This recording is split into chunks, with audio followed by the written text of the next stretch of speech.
And a very good Friday morning, afternoon, evening, everyone. Joe Benigno back with you again, the Yoda Paint Podcast. Friday, it is January 30th, 2026. The Yoda Paint Podcast brought to you by Manscaped. Carolina Resort Vacation is going to get pretty snowy down there this weekend. And also, of course, our good friends at Anita Discount Tire. We are joined by Sal Licata, longtime WFAN host. Now you see him on Sports Night. He does he does Sports Night. He does Baseball Night in New York. All of that. Sal, how are you? Good, Joe. And I followed your lead yet again, trying to do the podcast, the Sal Licata Show podcast on YouTube, Spotify, Apple, wherever you get your podcast. So following you as well. I grew up listening to you and calling you and wanted to follow in your footsteps on the fan. And now I'm following your footsteps in the podcast world. Well, let's go back to that. Now, how long? I mean, we go way back, Sal. I mean, I remember when I think you were living with, was it you, Giannotti, and Monzo living in an apartment together? Yes, that was like 2005. It's funny because I was just telling somebody this story the other day. Actually, my producer of that show, this guy Bada Booms, he loves you. A huge Jet fan. He's like, "Can you have Benigno call me?" I'm like, yeah, I'll have him call you. So I was telling him about how long we go back. And I remember in the days of Astoria, not only you giving me crap for wearing a Robbie Alomar jersey, which was maybe one of our first interactions, or you giving me a Robbie Alomar jersey. You gave me, I was wearing it. You're like, bro, get that thing off in the old newsroom. We were down there hanging out with Tollison or whatever before you would do the overnight show. Right. And then giving me advice on when I was single and young and dating. You would give me advice on that. But also some of my fondest memories, we'd take the subway from Astoria to the Garden with our credentials and go watch the Knicks or Rangers. Yep. So you're talking about over 20 years. This is 2003, 2004, around then. Yeah, you were a young pup back then, man. Those were the days back in Astoria. Those were the really the glory days of WFAN. I miss Mike and the Mad Dog, all of that. I mean, those were the great days. But so anyway, so let's talk about, before we even get into all the the Mets and all of that.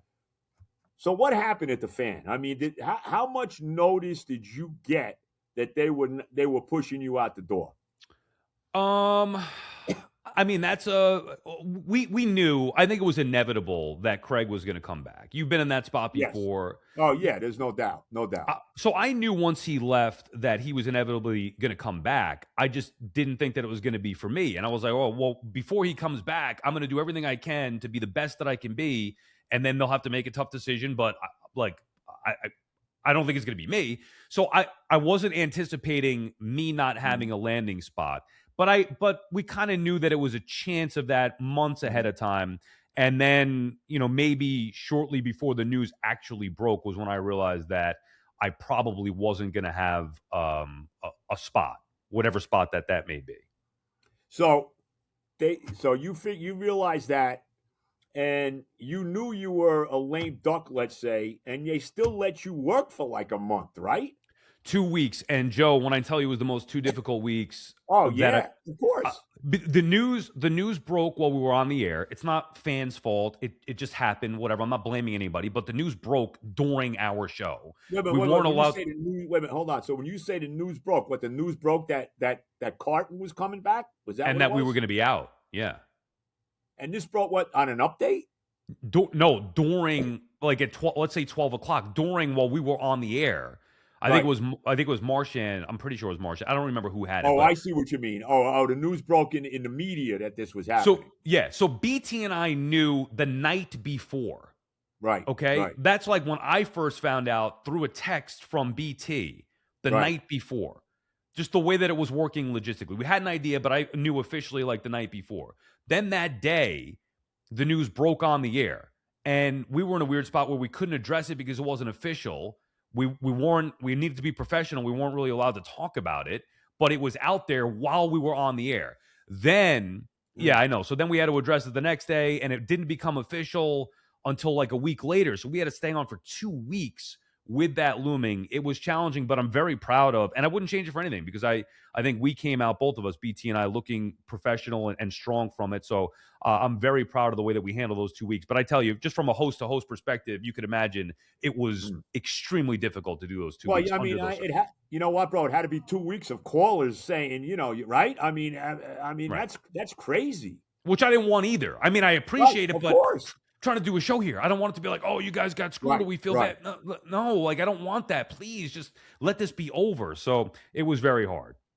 One thing, say anything, and it's funny. I actually I saw Chernoff about 2 weeks ago. He asked me. He does this stuff at WFDU in Fairleigh Dickinson up here by me and Teaneck, and he does like a music stuff. Like from the Yeah. '60s, the '70s. So I'm a big guy with that, and he asked me to come in and co-host with him. So I saw him about 2 weeks ago. All right. One thing I'll say about you, and I had my ups and downs with Chernoff over 25 years, okay? But one thing I'll say, Chernoff would have never let you do those 2 weeks. You would have been gone. You would have never done those 2 weeks like a lame duck like that with Chernoff. I'll tell you that. Well, maybe not, but I do. It's twofold. Like a part of me, I didn't need it to be dragged out for 2 weeks, but I Right, do right, appreciate the fact that they trusted us to stay on the air and let right, us have a right, goodbye show. So it's twofold. It was challenging and difficult, but right. I'm thankful that I wasn't just yanked off the air and like you guys are out. That's it. So I am appreciative of it, but it was just very challenging for 1 week or a few days. A different story. 2 weeks was, I thought, a little much, but Yeah, that's a lot. But hey, look, you got through it. They're yeah. still you're getting paid for a while yet by them, yet, right? A little bit yet? I don't think I could discuss that legally, but and look, I'm still in good graces there. Like maybe I go Right, back and do part time stuff, so it's not it's not a bad relationship. It just I right. understand they wanted to make a change, so be it. Now, you full time now at SNY or no? I'm basically an independent contractor, so Right, I am right. They there. pay you by the show, right? By the Correct. appearance? Yes. So, but I do, I'm there basically full time. I'm doing the 5 shows a week on baseball night in New York and then sports night stuff. So, Right, right, and I've been there. right. I've been at SNY for 15 years. I mean, I know Yeah. you were an original. What 2006 it was, right? Or yeah, I 2006. started there Jeannie Willis. I think it was '06 I started, and I did it till 15, I think. I Yeah, was still there. I was still there when the Mets were in the World Series in 15. So, and right around then, I did, you know what, Sal, I couldn't do it anymore. I mean, it got to the point where, you know, I'm putting in like, a ridiculously long day for basically 3.5 hours of work. right. Really is what it was. Yeah, And you long can't go days. home. I would get done at 1 o'clock in the afternoon, and I got a 5 o'clock TV show. I can't go back home again. You got to Right. stay there. You got to stay in New York. So it just got to be too much after a while. But Yeah, but it's been a great place. So I know you loved it too while you were there. It's yeah, been a great yep. place for me. I love it. The producers, everybody. I love talking baseball. I love hosting that show, talking obviously mostly Mets, but some Yankees as well. So 15 years and counting at SNY. I love it. All right, we're talking to Sal Licata. Let's get into the baseball team here that you and I both root for, although we come from very different. And I hate David Stearns. I will never, I will never forgive David Stearns and Cohen for letting Pete Alonso go and Edwin Diaz. And I know it's two separate things, but and I know you had no problem with Alonso going. I mean, that doesn't make sense to me. Why is that? It's not that I didn't have a problem with him going. As a matter of fact, I wanted him back because I just look at the power bat, much like you, and saying, well, how are they going to replace that power? And I'm not even going to get into the finances part of it because you could argue, okay, well, what's the difference? You sign him for 5 years, Right, 150 million. right, You've lit up money on fire way worse than that. But I right. do think there's a bigger issue. I'm not blaming Pete. They needed to change the core. I would have tried to trade Lindor and maybe kept Pete in place. They're not going to do that. Maybe they couldn't do that. But I'm okay with them taking a wrecking ball to what I know was a failed core. And if Alonso's collateral damage, so be it. He wasn't good defensively. Sometimes with the at-bats, the strikeout at-bats in a key spot. I know he drove in a ton of runs, and I know he's got all-time great power for the Mets franchise history, but I still think they could build a better ball Mm. club. It's not just specific to him. I think their team is better now than it was a year ago. See, well, I don't know about that. I got to see. We'll see. I mean, Devin Williams is the closer. I mean, come on, and let's get back to this too. How about that aspect? Pete is one thing, and I know Stearns didn't like him. Stearns wanted him gone last year, and I think Pete wanted out. I don't think Pete loved Stearns either. I think there was a lot of political nonsense going on there too. Okay, I've heard different things. I've heard Lindor doesn't get along with Soto. I've heard Lindor didn't get along with Nimmo. That Lindor's wife is working for Mandami, okay, and all of that. And I'm sure you're aware of that. Yeah. And all that bothers me. I mean, I got to tell you, man, you know where I am politically, and that bothers me as a Met fan. But I'll always be. You know what I mean, right? No, I understand. And I think politics aside, though, don't you think, Joe, that no matter who's in the clubhouse, not everybody's going to be on one political Right. Of side. course not. Of Right. course not. And many teams have won. I mean, we go back to this is before your time, but the Yankees, back in the Reggie Jackson, Thurman Munson Yankees, Billy Martin, they didn't love everybody, and they won 2 in a row. You go back to the Oakland A's, that won 3 in a row. They were fighting all the time. Of course, Reggie was the common denominator there. But Right. be that as it may. So you don't have to love everybody. Even the '86 team, Darryl had his things with Keith and back and forth. So they didn't love everybody there either. So you don't have to have a kumbaya in the clubhouse to win. I mean, that's why I don't think it was just that. I don't think it was like, oh, the clubhouse is broken and they had to change it. No, right. I just think that group of players, remember they come from a different era that was under the prior ownership as well. A lot of those guys were drafted and brought in here. So I just felt it was time for a change of the core. It's not a knock on anybody who left. Nimmo, to me, was a great guy. You and I talked to Nimmo last year at Amazing Day. We had him on. He was fantastic with us. Right. So that was fun. I'm By sure the way, you noticed they didn't have one this year. You noticed that. They didn't. I did. Yeah, I did notice that. And I was surprised. Okay. I thought it was going to be a yearly thing. They said not a yearly thing, though. Yeah, because they didn't want to expose Stearns to the fan base again. Let's be honest. That's really it. No, I'm serious. Come on. You know that's the bottom line. They didn't want to. They didn't want to expose Stearns to the fan base. They booed him there last year because of Pete and all of that. So, that's really, to me, why look, bottom line is they're going to have to win. Now, where I will agree, and we don't know. Could Polanco be good at first? Could Bo Bichette and Simeon make it much better than what it was a year ago with Nimmo and Alonso? We don't know. Where I will agree with you is, and I think the Mets would agree with you, they screwed up the Diaz thing. They thought they were going to get Diaz back. I don't know how that happens. And the problem is they don't have any wiggle room. Like, you can't, Stearns and the Mets can't be making those errors, let alone losing them to the Dodgers. So I do think that was one that they screwed up and wish they could take back. Look, I think what happened there, remember they gave Williams 3 years and $51 million before the Diaz thing went down. And I think that bothered Diaz. But the other thing that bothers me, you lose him for just $3 million. That was it.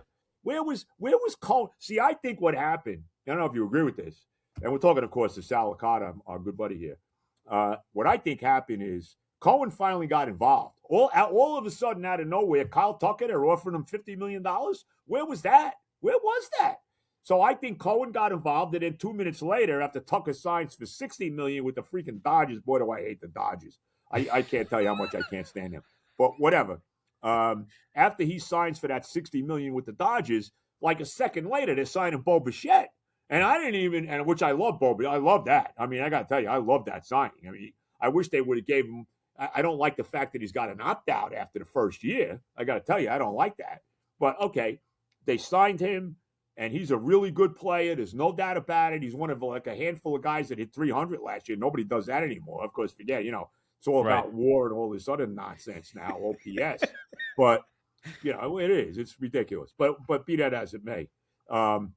So they rebounded nicely, but I think Cohen got involved. I really do. And here's what bothers me with Cohen.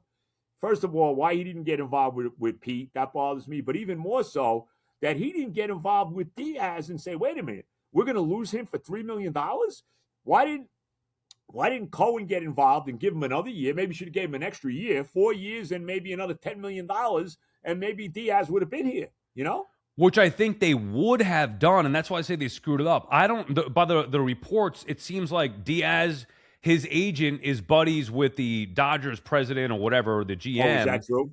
And then what happened was, like, the Mets were expecting Diaz and his agent to go back to them and say, here's what the offer is, and then the Mets get up their offer, which I'm sure they would have done, but they never had that opportunity. Stearns was playing it maybe too businesslike, where the Dodgers president or whatever, I forget his name, is buddy-buddy with Diaz's agent. They come up with a deal that makes them happy, and then he goes there. I was shocked at the amount that he got because I thought it would be I thought he was going to get another $100 million deal from somebody. The fact that it was $60 million and only $3 million more, maybe Diaz wanted to move on. Maybe it was just his agent being buddy-buddy with the Dodgers. But either way, the Mets screwed that one up, but never had a chance to say, okay, Cohen, come in and we'll give you the extra year for another $10 million or whatever. Well, that's my biggest concern with this team right now. I mean, I think they got a pretty good team. You got Lindor and you got Soto, who I hope has I know he had a big statistical year, but we need Soto to become much more of a clutch guy than he was last year. I know he walks a lot and all of that. But when you got the top of the order with with those three guys, with Bichette batting third, I guess Polanco will hit cleanup. Who knows? Maybe Vientos. You don't know. Vientos, Beatty, what's going to happen with that? But I think they got a very good team. The pitching staff is better, no question. When you bring it in, when you put Peralta in and McLean, and we'll see with Tong. Hopefully you get a bounce back out of Minaya. Holmes was good last year. You get a bounce back out of Minaya. You get a bounce back maybe out of Peterson. But I'm worried about the bullpen, bro. I know they brought this guy Weaver in. I get it. This other guy they got in the what's his name, Myers. They got in the deal with Peralta. But I'm worried about the pen, man. I'm worried about Devin Williams being a closer. I mean, I got to tell you. I do think their pen is deeper than it was going in a year ago. It's just not as dominant with the back end. Although I do think Diaz is going to revert back to more likely what he did with Milwaukee than what he did with the Yankees a year ago. All right, but even if it's somewhere in between, he was a disaster last year. But before that, he was the best closer in baseball for a long time. So I think it's going to be somewhere in between. Also, Joe, I would not be surprised if at some point they make a big move to get a big closer in here. I don't know if it's going to be before the season or at the trade deadline. The Mets will add a big closer, especially if need be, if Devin Williams doesn't cut it. Well, I hope so. That's my biggest concern. I mean, I think they got a pretty good team. I like the Robert trade. They really didn't give up anything to get him. We'll see. Even if he doesn't hit that much. Yeah, Gold Glover.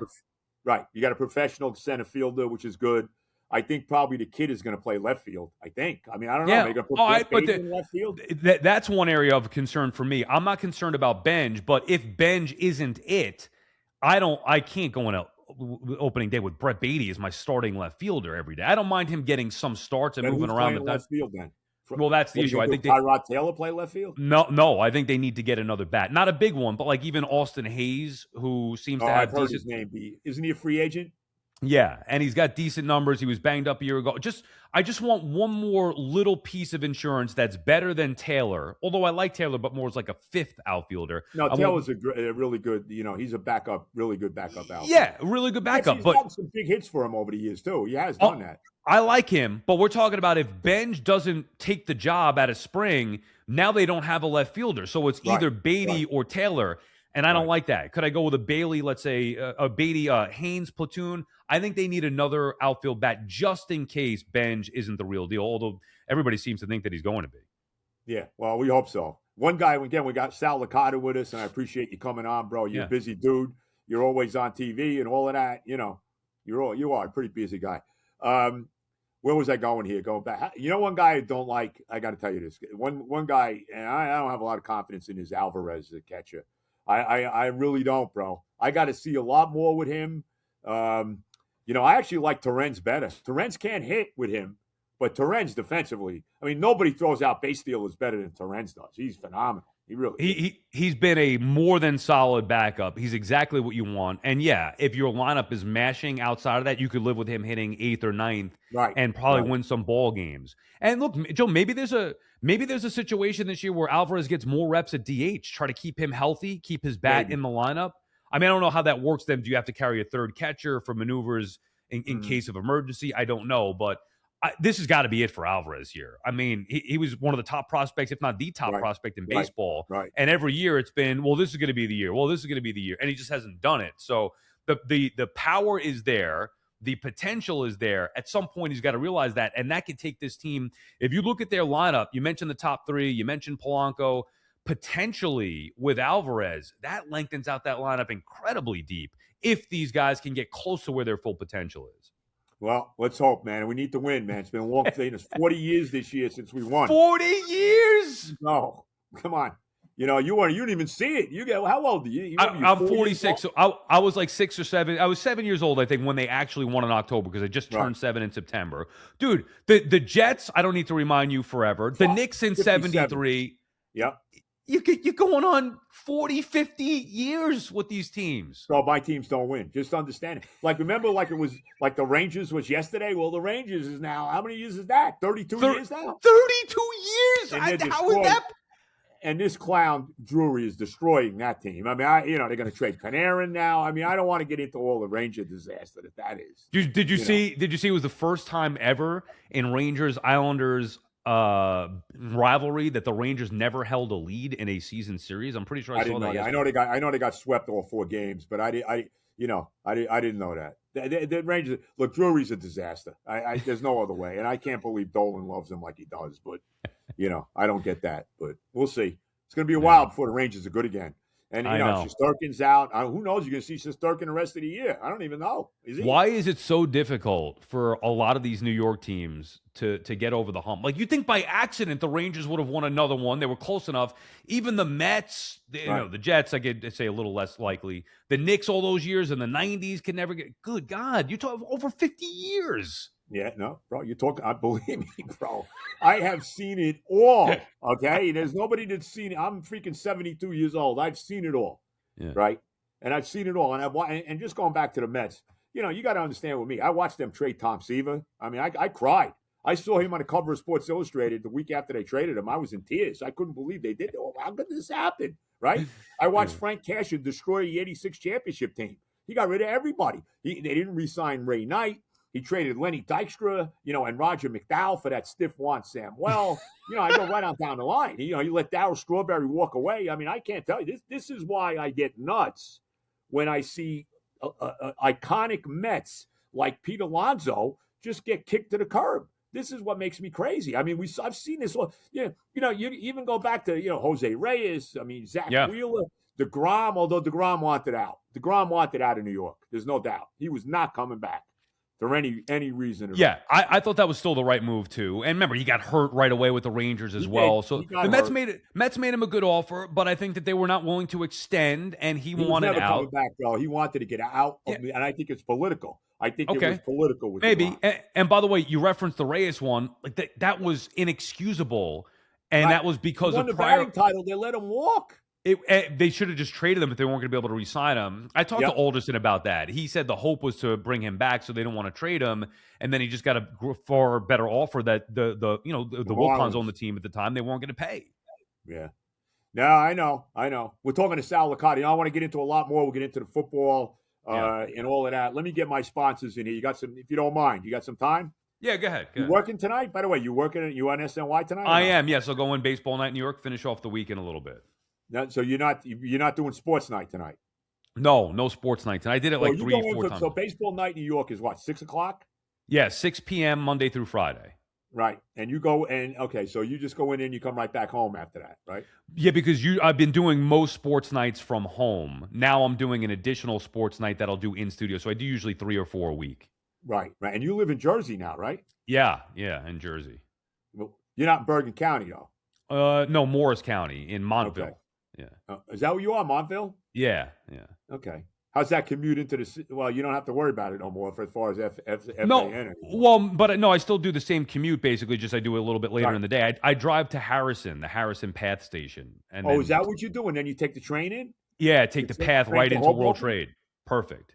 Right. Oh, you go to World Trade. You don't go to Hoboken. No, it goes right to World Trade. Oh, that's right. Because you got to go. That's right. Because I forgot. That's right. SNY is down there now by Wall Street and all that. Right. Yeah. I forgot about that. Yeah. Yep. That works out pretty good, bro. Yeah. That's the way to do it. Yeah. That's the way to do it. All right. Let me get my sponsors in here. I want to get into the football.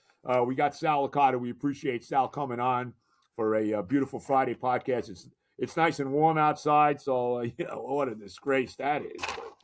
Oh my God! Thank God we're missing this storm. We're actually going to miss this storm this weekend. The snow is not going anywhere. Yeah, and it's brutal. The snow's still piled up here. It's freezing cold, and I was afraid we were going to get more. So we're lucky we're not. No, we're not getting it. Thank God for that. All right, let me get this stuff in here. We'll start out with Manscaped. Sal, do you use Manscaped? You ever use Manscaped? I don't, but I'll try it. Manscaped makes you smooth from top to bottom. Like, let me tell you, takes care of, like I'm smooth anyway. You know that. So you know me a long time. I'm pretty smooth. Okay. I'm not good looking guy like you, but I am smooth. And that's served me well over the years. But with that said, Manscaped does it both. You got for the top and the bottom, and they have what they call the Performance Package 5.0 Ultra, which takes care of your face and then takes care of, the money area. You know what I'm talking about. So from trimming to freshening up, this is an all-in-one grooming kit. It keeps you clean, confident. I'm always confident and ready for any festive occasion, including the most festive occasion. And you know what I'm talking about. So check it out, and you can unwrap confidence with Manscaped. I love it. Head over to manscaped.com. Join over to 13 million men worldwide who trust Manscaped. Use the code PAIN because I got a lot of it, PAIN, 15% off your entire order. And don't forget the Lawnmower 5.0 that takes care of the lower area, keeps you nice and smooth down there. I don't know how smooth you want to be, but at least, keeps you nice and groomed in that area. And, she'll love it too. So you're all good to go. Check it out. Give the gift of smooth and the Performance Package 5.0 Ultra. Get 15% off your entire order with the code Manscaped, with the code PAIN, PAIN at manscaped.com. 15% off with the code PAIN, manscaped.com. Stay on top of your grooming game. Be ready for anything that it throws your way. Check it out, Sal. You're smooth anyway. You're pretty smooth, dude. Yes, I got to try that product. I've heard you talking about it for a while. I got to. My wife will enjoy it as well. It sounds like. I'm sure she will. And you got to. Yeah. And by the way, Sal, I have to tell you. And I only met your wife once at JJ's wedding. Okay, which was one of the most memorable nights you could ever have. But be that as it may, you have a very attractive wife. Now I don't know her, you. but just, she we won't get into all that. But I felt that she was a very, very lovely young lady. Okay, now. Carolina Resort Vacation. I'll tell you, you don't want to be in the Carolinas this weekend because they are going to get slammed with this storm coming. I feel bad for those people down there. But when the weather gets good, you want to check it out. And you want to check out Carolina Resort Vacation OBLV Unit 2 in beautiful North Myrtle Beach, South Carolina. Maybe we'll go down there this year. You never know. Maybe we'll wind up living there. 5 spacious bedrooms, each with a private en-suite bathroom. Fully stocked kitchen ready for family meals or group cooking nights. An arcade-style gaming table with 150-plus classic games, smart TVs in every room, entertainment for everybody, just steps from the beach, minutes from the Barefoot Landing, mini golf, Ripley's Aquarium, the Myrtle Beach Boardwalk, all the phenomenal golf courses there. Oh, my God, I wish I was teeing off now. The unit is freshly renovated, spotless, spacious, perfect for family trips, group getaways, or just relaxing by the ocean. Now, whether you're soaking up the sun, exploring the local attractions, or enjoying time together, OBLV Unit 2 Carolina Resort Vacation makes every trip unforgettable. It's in North Myrtle Beach, South Carolina. Check it out, 843-249-6509, or visit CarolinaResortRealty.com. Learn more. Start planning your trip today. Tell them Benigno sent you. And last but certainly not least, my good buddies over at Anita Discount Tire. My son Johnny, his boss Harry, they do a phenomenal job. Any automotive needs you need your car inspected, they do that too. They got tires, the whole deal, right on beautiful Rivervale, New Jersey on Westwood Avenue. Tell them Benigno sent you, Anita Discount Tire. Okay, the Odor Pain Podcast, Sal Licata with us. Are you still a Falcon fan? I see you got, I think you got one of those statues of Matt Ryan back there, right? Is that Matt Ryan I see? Yeah, yes. I have my Falcons helmet up and Matt Ryan. Here's what I would say. It was before hard you get to that. You became a Falcon fan. Why? Dion? Why did you become a Falcon fan? I became a Falcon fan because of Dion. Also, Okay. There's a Braves tie-in here. My grandfather, before he passed away in 1993, used to watch the Braves because they were free. Yeah, because so he would bitch and complain about like whatever system the Yankees and Mets were on. He got the Braves for free and they were good. So I used to watch them a little bit with him. When I was in junior high, Dion was like the guy, multi-sports. And then the Falcons, I just kind of took a liking to them. I liked the colors, whatever it was. So I became a Deion Sanders fan and a Falcons fan, I'd say like 91-ish. Jerry Glanville was my first head coach that I remember. Then June Jones. And first playoff game I remember was 95. Jeff George in the run and shoot with Eric Metcalf at Green Bay. They went up 7-0, but ended up losing that game to the Packers. So I go back before Vic, before Jamal Anderson. It was around early 90s. But I kind of let go a little bit after the Super Bowl, and then having to talk about the Jets and Giants, it just became a little more difficult. Although now with Matt Ryan back as the president, I'm going to be much more interested. Now, do you have the DirecTV? No, they don't have Direct. It's not DirecTV anymore. It's on YouTube now. Yeah, I have. Do you have the NFL package for that? Yes, I've had it for years. I had DirecTV to watch them since I'd say around like 99, and now I just now you get it anyway. I watch the every week. I watch 4 games at once. Right. No, that's good. That's what that's the way to go. Are you happy with Kevin Stefanski as your head coach there? I mean, I wanted Harbaugh. I thought that would have been the right move. But yeah, I mean.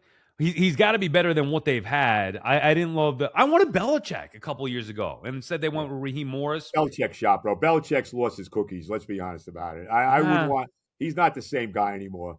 Maybe. his head's too up his girlfriend's rear end. Let's be honest about it. No, I'm serious. I mean, I know, but I just wanted and this was before Carolina. It would have been with Belichick. So it was after New England. Right. I wanted for one, like the last real great head coach that I remember having as a Falcons fan was Dan Reeves. I mean, that was a known, proven commodity. Right. He took him to, I never liked, yeah, exactly. Took him to a Super Bowl and they got blasted in that. But by the way, did you watch that Elway thing on Netflix?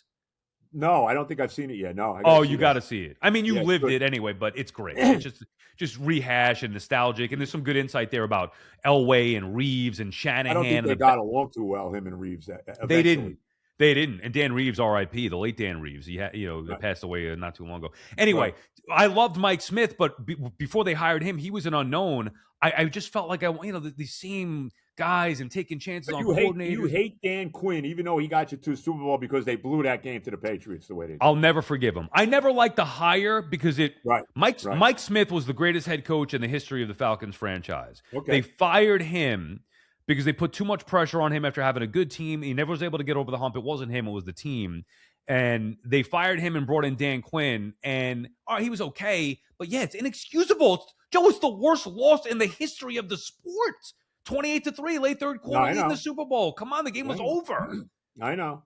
No, look, I saw it. I know. I get it. I mean, I'll never forgive him for that. And I don't think he's going to be – what happened in year 2 in Washington, by the way, Mr. Dan Quinn? But a quarterback got hurt. Quarterback did get hurt, but still. Still, the team – he's just not a great head coach. Right. But you still follow the Falcons.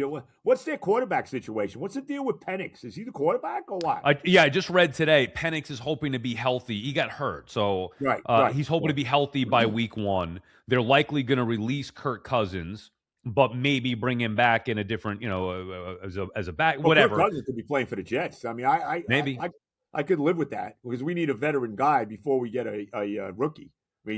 How are you feeling about what the hell's going on with them? I just don't understand it. Bro, it's a disgrace. Aaron Glenn, he should be gone. How about the fact that kills me about this guy, okay?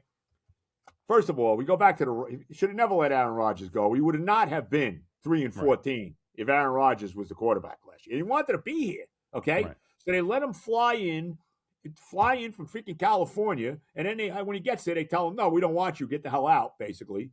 And then he had Wink Martindale fly. Wink Martindale thought he was getting a defensive coordinator job, which I was all for. He comes into Jersey, and Glenn says, "No, I'm going to call the plays." What? Come on. I mean, what's going on? What's going on is I think it's above Glenn is what's going on. I think the owner. Woody's the worst. Woody's terrible. Well, right. Do you think Glenn all of a sudden said, "I want to call the plays," or could it have been Woody saying, "You know what? I hired you. You're a defensive guy. Maybe you should call the plays. You're a good coordinator." I think that's what's going on, which then takes them out of the mix, to your point about getting Wink. The offensive coordinator situation, who the hell knows what's going on with that? They dragged this kid along, Eggstram. You hired him in the first place. You told him that you were probably going to keep him. Then you're trying to demote him, and now he's just out. Like, it's just nonstop dysfunction with this team. They can't help themselves. Well, the rumor is Frank Reich is going to be the old coordinator. Now, I'm all for Frank Reich. At least he's a pro, Me too. I got confidence in a guy like that. But the big issue is this. If they had, how are they going to – look, I know they got a lot of – the draft capital is great. They got a lot of money under the salary cap, all of that. No doubt about it. Unfortunately, the guy I want, they're not going to get because Mendoza is going to get drafted by the Raiders. Okay, there's no doubt about it. Unless the Raiders are lost, I don't see how that is with Brady running the team, basically. They're going to draft Mendoza. There's no doubt about it. Okay, so what do we do with the second pick in the draft? I love the kid from Ole Miss, Chambliss, but I don't know what his deal is. He's still up in the air. He wants to go back to school, and I don't know what's happening. So let's say he doesn't come out. Then I got to take the best defensive player on the board because our defense, by the end of the year, wasn't even a professional defense anymore. Right. We need big-time help on D. The offense is not terrible like that. But the quarterback, obviously, with Brady Cook, they were tanking with him as the quarterback. But the defense is not even a professional defense. So, well, they have a bunch of picks. My main thing is I would not reach for a quarterback. I'm not. That's the worst thing that they could do is reach for a quarterback, like they did with Zach Wilson. Just build the team the right way. And I think I like Muji, and I actually don't. I don't even Yes. mind Glenn giving him a second year. I just Yeah. the dysfunction that goes on there, it's going to be near impossible to Yeah. overcome. That organization has chewed up and spit out how many guys over the years. Yep. Look, Sam Yep. Darnold's in the Super Bowl. You Yeah. had the guy. They Yeah. identified him. They drafted him, and they couldn't develop him. He's in the Super Bowl with the Seahawks. I know. Look. I mean, but you know what though? I don't think it was ever working with Donald. Look, it didn't happen right away. How about to me? Minnesota's the bigger culprit. Yeah. How do you let him go? They I won agree. 14 games last year and they let him walk, bro. What? I know, but still, the point is, Joe, the whole thing is, they can't find a quarterback. Like they did find one who was good. They couldn't figure out how to maximize him. That's a freaking problem. By the way, how about Saleh getting a job right away? Saleh and Dable. I'm not surprised. I knew he'd get a job. I knew he would. He was terrible. I knew he'd get a job though, bro. Did you text him? Congratulations. There's one thing about Saleh. He never had a quarterback. Let's be honest about it. And then he had Rodgers. Well, not for long. They fired him. How about that? We'll go back to dysfunction. He got fired after 5 games. What was that? I know. That killed the year. We were 2-3. No, wait a minute. We're 2-3 after that game he lost in London to Minnesota, right? And you fired a coach after that? That's what destroyed the season, bro. And that's Woody, right? And Ulbrich was the worst head coach I've ever seen, completely overmatched. I don't know. I mean, the Jets. I actually feel bad. I feel bad for you and diehard Jets. I don't know how you do it. I don't know either.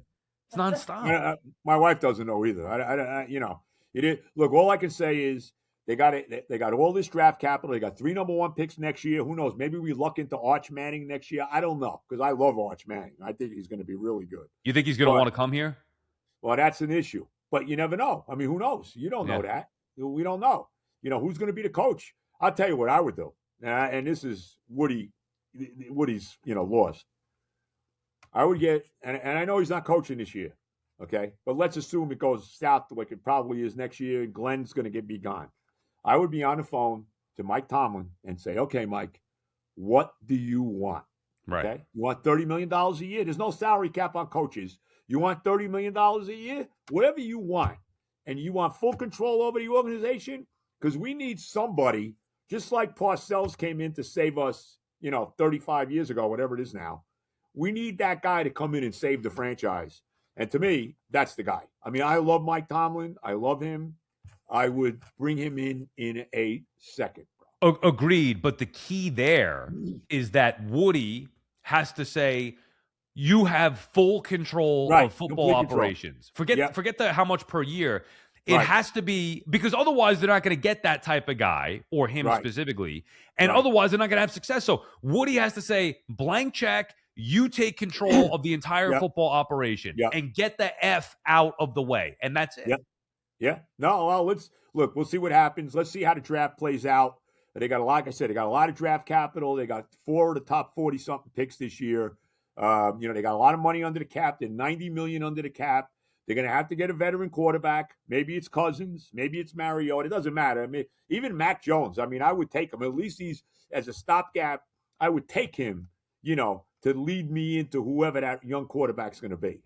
Because, like I said, at least he's a professional quarterback.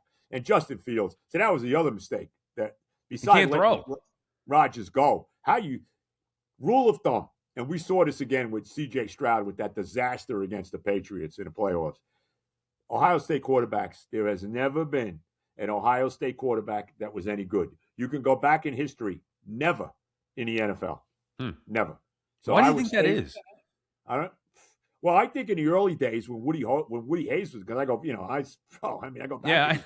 When Woody Hayes, he didn't want to throw the ball. It was 3 yards in a cloud of dust back then, And now they've become. I mean, look at all the great wide receivers that they've turned out at Ohio State. It's unbelievable, But their quarterbacks have never been that good. They just never have. And Fields was just what a disaster he turned out to be. Yeah, he couldn't. I mean, I know everybody. Guaranteed. Sal, $30 million guaranteed for that guy. Everybody was excited about it. But if you watched him play, and I did with when he was with the Bears a little bit because I had him on fantasy, he can't throw the football. Great runner. He's afraid to throw it. I know. Bro, he's afraid to throw the ball half the time. This was the worst. This is the worst by far he's ever been. He was better than this in Chicago. He was, and even in Pittsburgh last year. Right. The 6 games he played there or started there, whatever. But whatever. We'll see. It is what it is with the Jets. I don't know how I deal with it. They have become what the Knicks were for 20 years.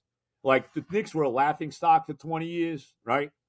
The Jets have become that laughing stock now. Were we at that game together? Now that I think about it, we might have been 2004. Isaiah Thomas, welcome to the playoffs. Oh yeah, against the Nets. We were there. I was there. You were there too. Right. So I think we went together in the press area there, whatever that row was. Right. But I remember like both being like, "What the."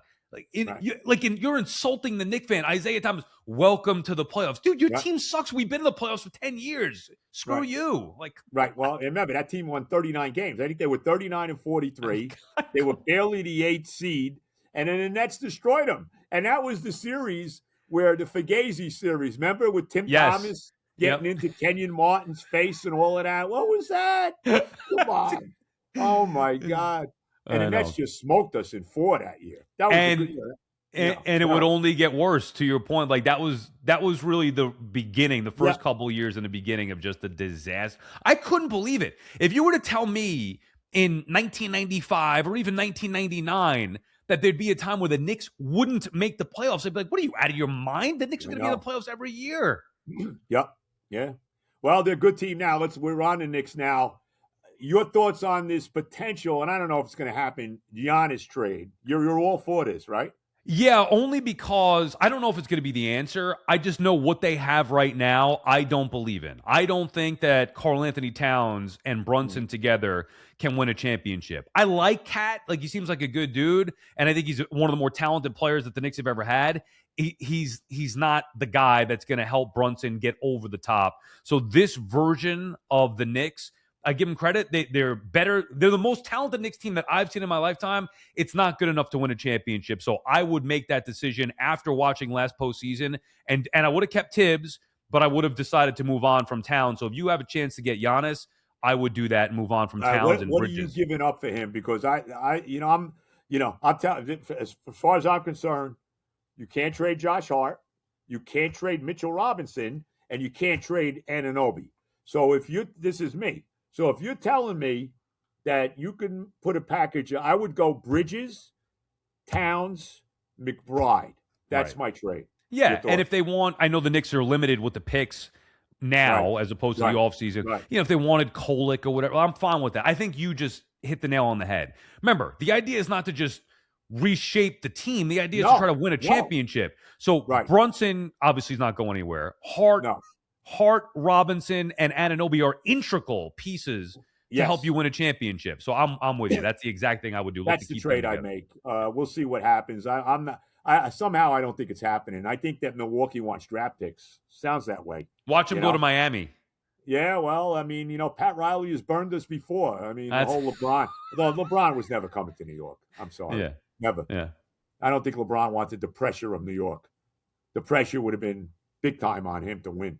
Now, I agree, but still, Riley just even beyond the LeBron thing. I mean, Riley knows what he's doing clearly. So they should have never let. That was the biggest mistake this franchise ever made. Was the power struggle back in '95 between Pat Riley and Dave Checketts, and they let Checketts win that power struggle, and that was we've seen what's happened since then. And both sides. We've seen what's happened with the Knicks and Miami. Right. That's Good God. Like, it's not, what would have happened. No, we saw what would have happened. Yeah, the Knicks might have had LeBron and Shaq and D-Wade or multiple champions. Like, Pat Riley did it. I still can't believe that they screwed that one up. I love Van Gundy, but they should have, you're right. That was the beginning of the end. That singular move led to 20 years of disaster at the world's most famous. No question about it. And remember Don Nelson actually was the coach after Riley. That didn't work. I remember.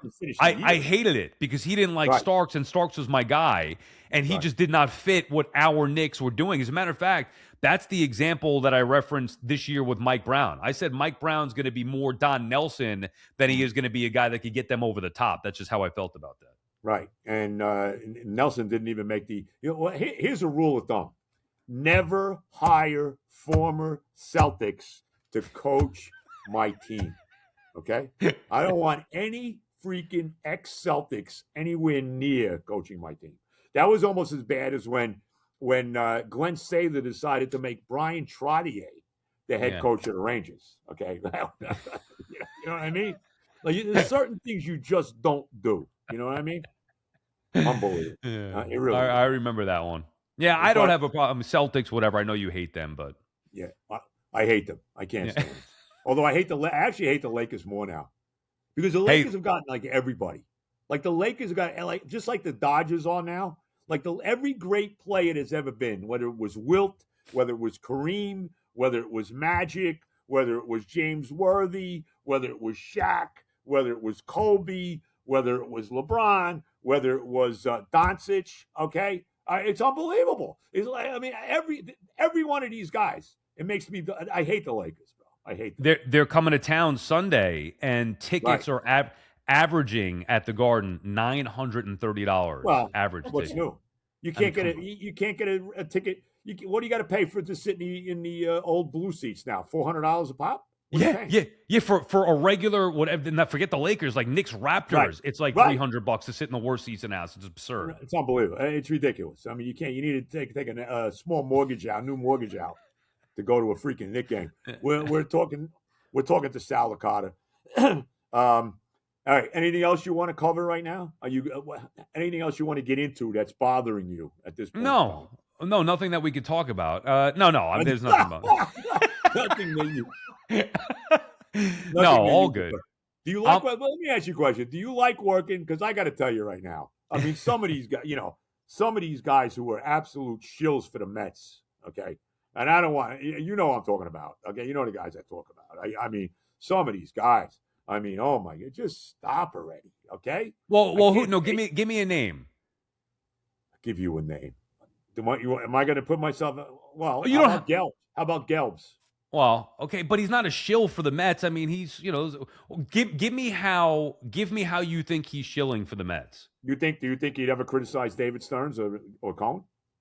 I do think that if he needed to, he would. I mean, obviously, you got to understand. He's working for SNY, which, by the way, is not owned by the Mets, so he can do it. But still, like, there's a partnership The there. Mets don't own it now. Who owns it now? Did the Wilpons have a piece of that yet, or no? No, the Wilpons still own SNY. Okay, I'm pretty sure that's a public thing.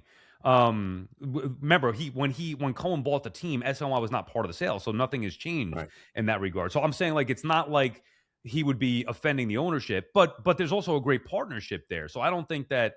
I think Gelbs has been critical of the Mets when need be. You think so? Okay. Yeah, I do. How about this other guy? And he's not on with you all the time. This guy, what's his name? DeComo? Oh my God. I mean, come on. I mean, give me a break, will you? Right? I mean, I can't take it. No. By the way, Joe, back to Gelbs for a second. He does the Jets pre and post, right? Of course. No, I know. But he rips the Jets to shreds, so it's not like he can't. You know what I'm saying? I think when he needs to be critical. Well, let me say this: the Jet post-game show is great. I mean, between Bart and Willie Colon and Connor Rogers, they do tell it like it is there. Right. That they do. I mean, there's no question about that. I like watching those guys, especially Bart. I mean, I love Bart. Let me tell you right now. To me, he should be the defensive coordinator. He really should. I wonder if they did. You think they inquired about that? I'm pretty sure Bart wanted to get back into coaching. I think if Rex was the coach again, Bart would be the D coordinator. And believe me, I would be all for Rex coming back. I know. My God. All. Let me tell you, there's no way that you would see that. And I know it didn't end well with him, but believe me, especially now, because he'd be coming back with a major chip on his shoulder now. The one reason why I might be open to it, whereas I don't think Rex is a good head coach, but I think he's a perfect fit for the Jets, not only because of the success that he had, but because of the way that Woody allows him to operate. Aaron Glenn does not have the same freedom that Rex had or would have. So under those circumstances, instead of trying to fit the square peg into a round hole, just say, well, Woody's not changing. So what's the best coach to bring in that's going to deal with Woody's BS? And the answer is easily Rex Ryan. Yeah. Well, he'd come in and he'd kick ass. I mean, I'm telling you right now, and the other thing I love about Rex, he wants to be the coach of the team. And that's a big deal to me. You know what I mean? Oh, Glenn wanted it too. What? Glenn wanted it too. Yeah, no, I understand that.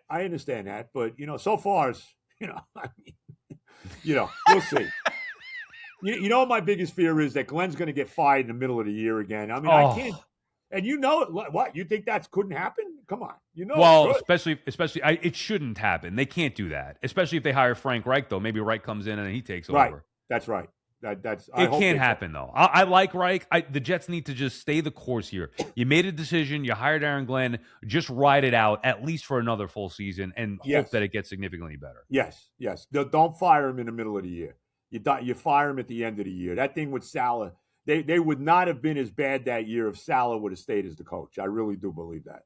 I think Agreed. they would have been better than they turned out to be. So, All right. So can you do me a favor now? Because my producer, Bada Booms, he loves you. He's like Bada Booms. Did he work with Stearns? This guy? No. He just actually he wanted that nickname. I'm like, why Bada Booms? His name is Joe. His last name is with a B. I don't want to give. So he didn't want to be known as Joe B because but didn't he work at the station for a while? No. I think you're thinking of Joe Kersey. Bada Boots? Yes, yeah, Baboots. Right, Baboots. And it's funny you say that because sometimes I get confused and almost call him Baboots, but this is Bada Booms. Anyway, he's like, "Can you have Benigno maybe call me?" I was like, "I'll ask him." Joe, yeah, he's Joe B. Is he a Jet fan? Die-hard Jet fan.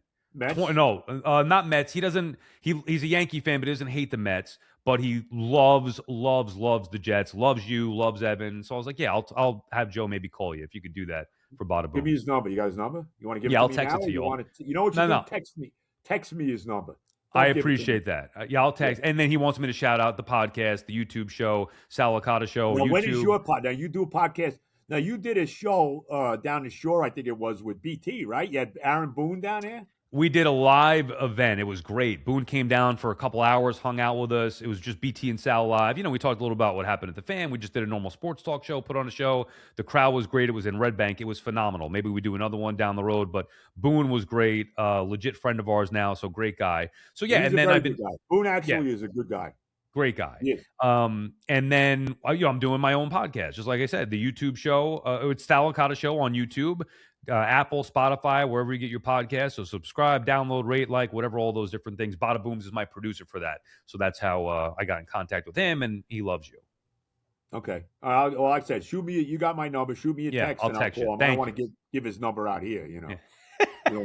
we don't want to do that. All right. I mean? We don't want to do that. All right, look, Sal, I'll let you go. I appreciate it. It was really great this morning. Stay warm. Stay cool. I'll be watching you. And I told you, the suit, bro. The suit. I know. I will. I'm working on it. All right? Yes. Go buy a nice suit. You're a good-looking guy. I'm working on it. I got to dress better. I know. Look the part. All right, bro?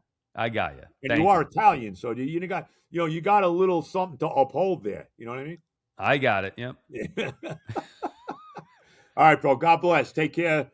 Best to you. Tell your wife all the best. I don't know how she puts up with you, but God bless you. All the love, Joe. I appreciate the time, man. Good catching up. All right, man. Take care. The great Sal Licata. Everybody enjoy the weekend. Check me out tomorrow for my 2-hour extravaganza on the Fan at 5:00 in the morning, and we'll talk to you on Monday. All the love. God bless America.